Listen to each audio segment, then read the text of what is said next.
We have some wonderful automaton to present at this auction, and it's so fascinating because they came to us from 3 or 4 different families, and each one of them has a story to tell about the background of the family. So not only do you have an enchanting automaton, but you have the history that went with it. The first one I want to show you is Perrault Serenading the Moon, one of the really most popular of the automatons that were made in the late 1800s. This is just a perfect example, and let's play him first, and then I'll tell you his story.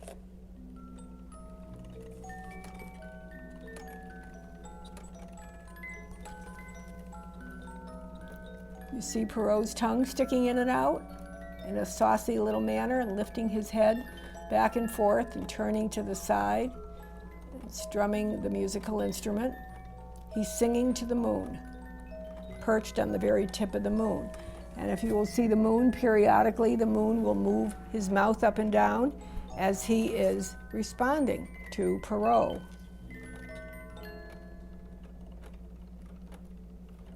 It's a wonderful, wonderful piece.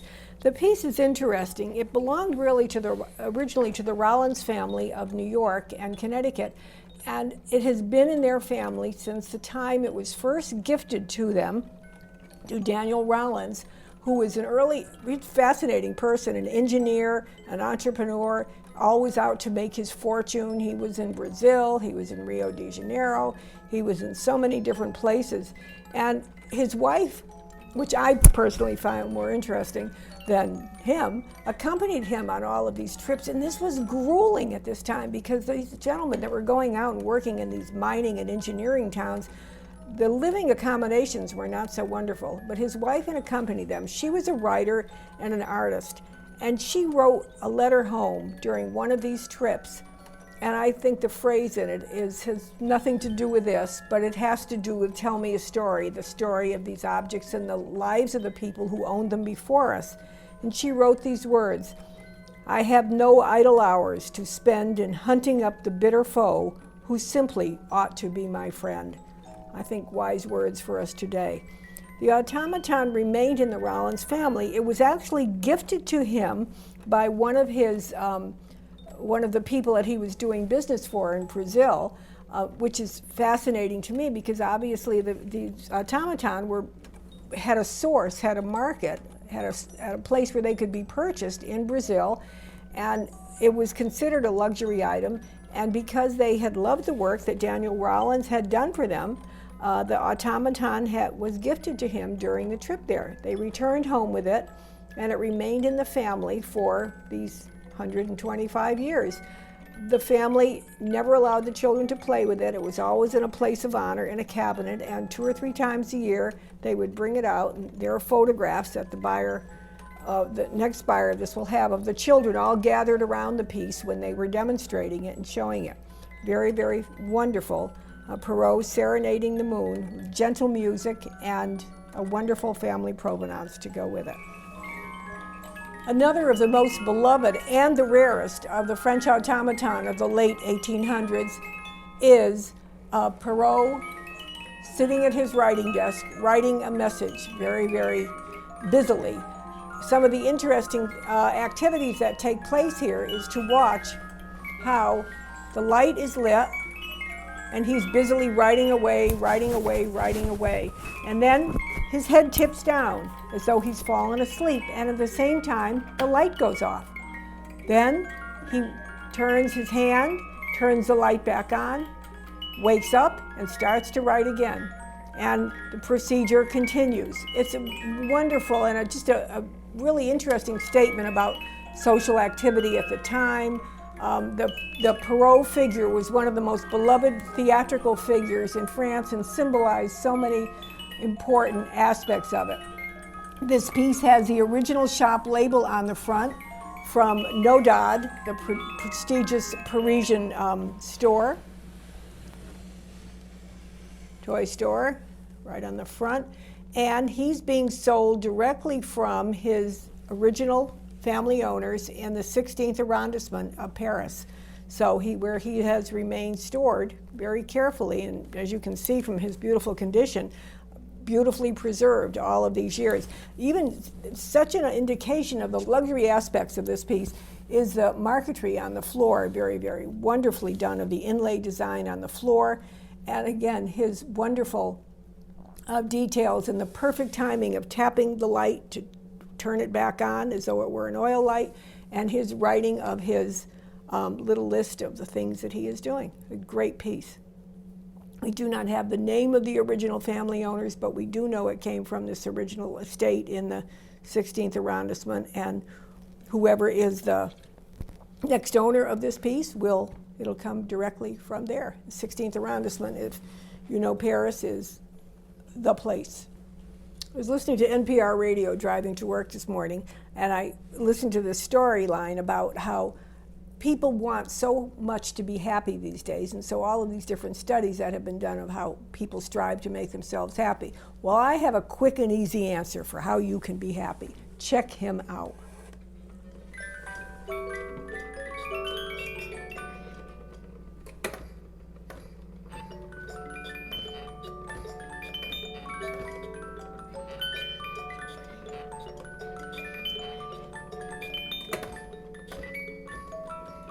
Who couldn't be happy with that wonderful action going on? And yet, as simple and as like a country scene as it is, indeed the piece is titled The Peasant and His Pig, it's so complicated in its movements and the construction that was made. He's not sitting on a chair, he's sitting on the top rung of a chair, allowing the mechanism to be housed down below in the body of the chair. And he does so many wonderful things. Posed upon his knee, perched on his knee, is this great pig. Oh wait, I'm going to turn it some more. Okay, here he goes. And look what he's doing. He's turning his head. He's opening and closing his mouth as though he's talking to the pig and saying, come on, take a little nibble. He's tapping his foot. He's heaving his chest and breathing when he's happy. Now the little pig in opposition is also opening and closing his mouth, and he's extending the biscuit to him. So many wonderful, wonderful activities take place in this. The background, the story of this piece to me is even more interesting than the piece, and that's going quite a ways. It was originally owned until several years ago by the Countess Irene de Chateaubriand, who lived her final years in Ojai, California. She was an American girl who, in the early part of the 1900s, married a count and hence took the name Countess Irene de Chateaubriand. She spent the good part of her life traveling between Brazil and Paris, where I am told, by the way, that she flew her own airplane, pretty remarkable at that time, and was a collector, collected everything. She was like the woman that collected the Grodnertal dolls that we talked about earlier, traveled around the world, had the means, had the eye, had the opportunity to collect. And this is one of the pieces that she collected, and it was still with her in her home in Ojai, California, when she passed away at age 83 several years ago. A wonderful piece, and with its life story coming with it. We had a call from a lovely woman outside of Vancouver, Canada, and she said, I have 3 automaton that I would like to offer to collectors. And she sent us photographs of them, and you don't find them like this anymore, in this extraordinary original costumes and condition. The third one I'm not showing you right now is the famous Chinese tea server, which is equally impeccable. But look at the condition of the costume. The Polichinelle, dressed with a hump. By the way, what do you call the female Polichinelle? When I was cataloging this, I got intrigued with trying to figure out what it was, and I did all this research, and as nearly as I can figure out, a female Polichinelle is still Polichinelle. And if anyone has anything different to tell me, let me know. Look at the condition of this wonderful piece. They do their dainty little activities. These are not like the flamboyant paper mache. These were meant for the parlor. Beautiful silk costumes made in the factories, usually in the private atelier of the automaton maker, who would costume them for luxury intent in finest silks with bonnets and feathers and all to match. the very simple motions. Here he's clapping the cymbals, and here lifting the basket to show the treasures hidden inside. Now, the story behind these three from the woman in Vancouver called, and she said, well, they've always been in our family, but I think it's time to move them into the hands of collectors. And I'm going to kind of read you a little bit of the story that went with them. Originally, they were from the British-Canadian family of Sir Alfred Kensington. He served for 37 years in the Indian Civil Service, and he became, for example, the Punjab Chief Court Judge. This was from 1877 to 1915. He and his family lived in India and served in various positions of the British Crown that was in power there. It was during this time, according to family oral tradition, that he was gifted the three automatons by a prominent Indian whom the family simply always refer to as the Maharaja. That is the only name we have. And I will tell you this, that during the 1880s, Indian royalty traveled to Paris, and notably to the International Exposition of 1889, where they were known for gathering extraordinary jewels and costumes and paintings, automaton, and other treasures, and bring them back to their Indian palaces, which were just great sources of finest art throughout the world. That was likely the source of these three automaton, that the Maharaja had traveled to Paris, purchased them, brought them back to his palace in India, and then eventually gifted them to Sir Arthur Kensington upon his leaving at some event that he had done. He gifted these to him as some commemoration for their friendship and service. When Sir Alfred left India in 1915, he brought the automaton with him, and they resided in the family home. Actually, they were stored there until the 1950s. And at that time, they decided, well, the automaton should go to Vancouver, where one of the heirs was a doctor, a children's doctor, and if this would be great entertainment for the children in the waiting room of the doctor's office. They never made it to the doctor's office. They stayed in the home of the doctor in a very beautiful case that she had made for them, which is one of the reasons that they're so still beautifully preserved today. But they carry with them not only their wonderful originality, their beautiful functioning. I mean, you just don't find them like this anymore. It's such an unbelievable treasure to find them like this. They not only carry that, but they carry the story of their travels around the world. They traveled from Paris to India, and then to England, and then to Vancouver, and finally to the home of who the new collector will be. We're very privileged to be able to offer these to you. Now, along the same line, it's not an automaton, and I don't have a story. So this is when I say, tell me a story. Every doll has a story. I want to know, what is the story of this doll?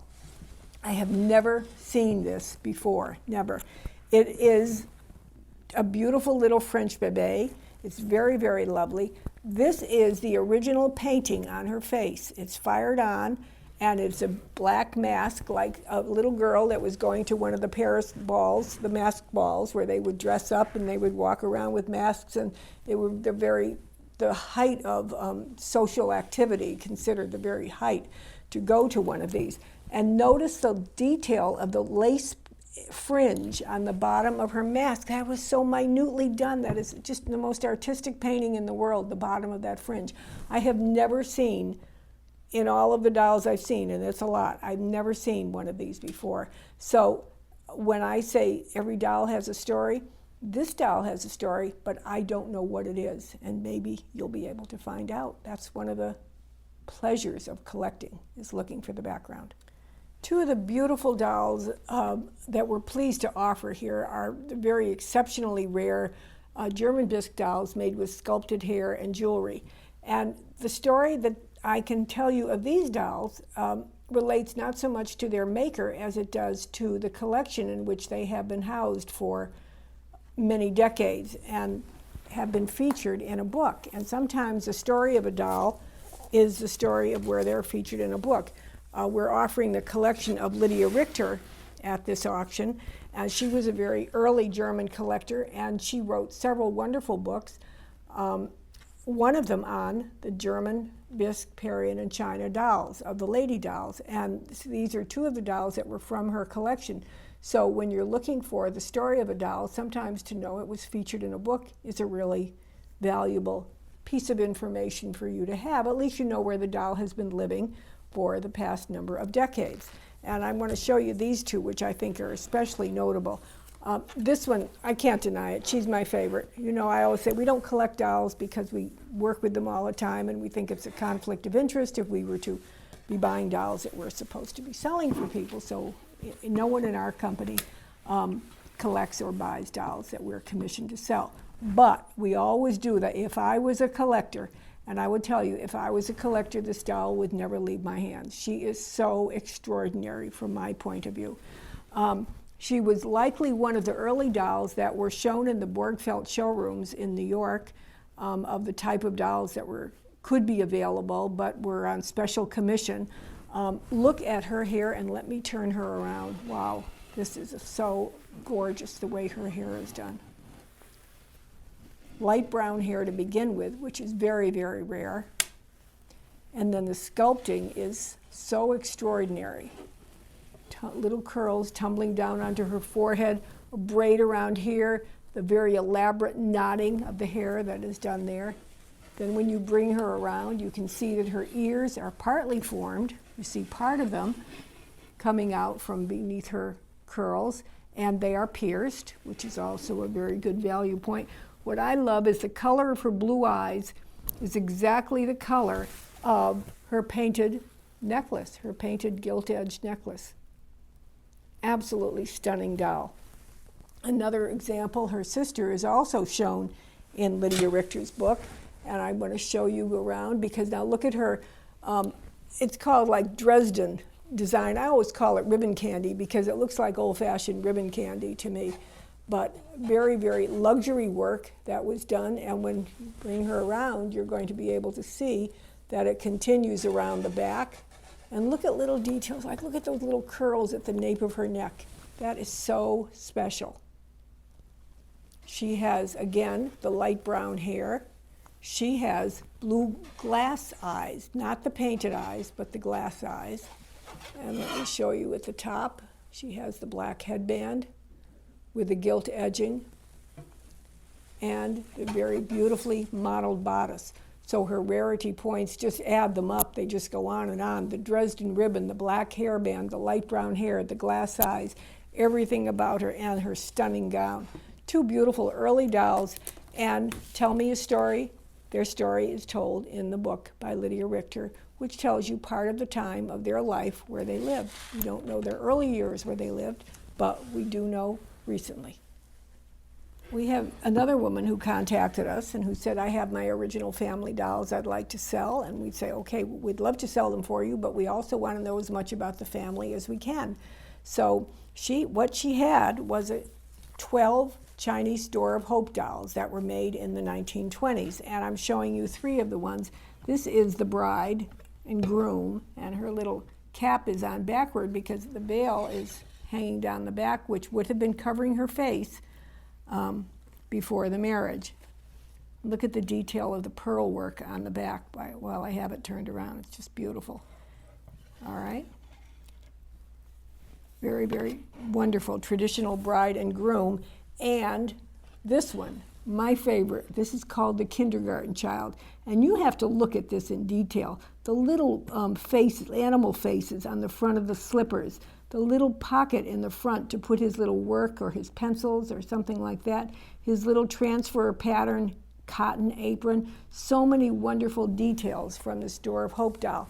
She sent us a letter, and each of the Door of Hopes that will be sold will get a copy of this letter from Victoria Reynolds, and she said, the antique dolls I am selling came from the estate of James and Eldora Ulmer of Pottsville, Pennsylvania. In 1920, my great-grandfather, great-grandmother, and their daughter, Mary Louise Ulmer Ellsworth, traveled to the China and other countries in the Far East. They collected artifacts wherever their travels took them. And then she went on and talked about how Mary Louise had continued this sense of adventure throughout her life. She had traveled places.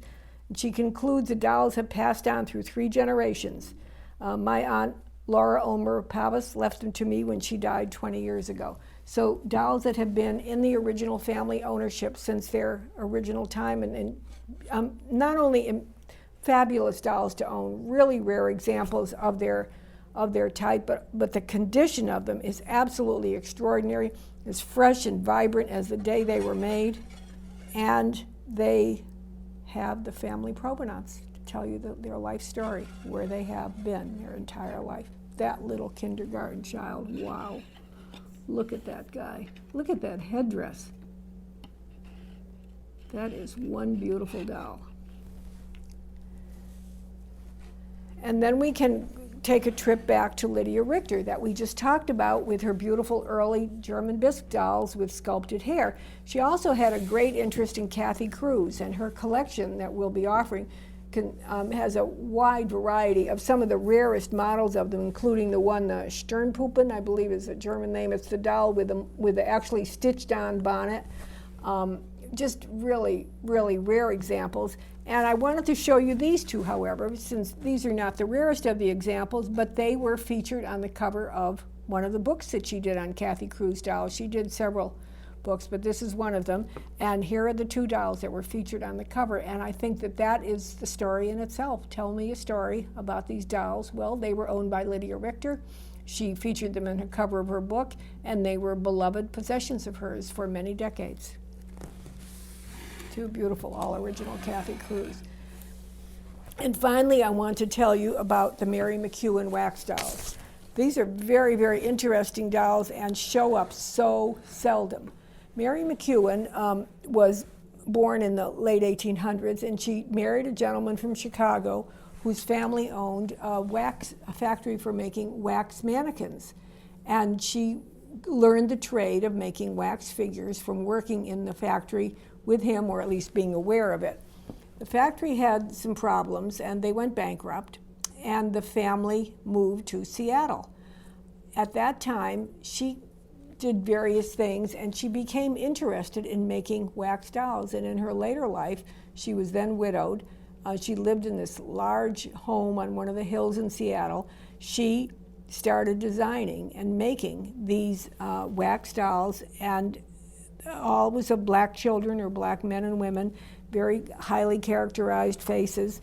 Each is different. Each was entirely made and formed by her, and have interesting bodies of like padded cloth over a metal frame, allowing articulation of them.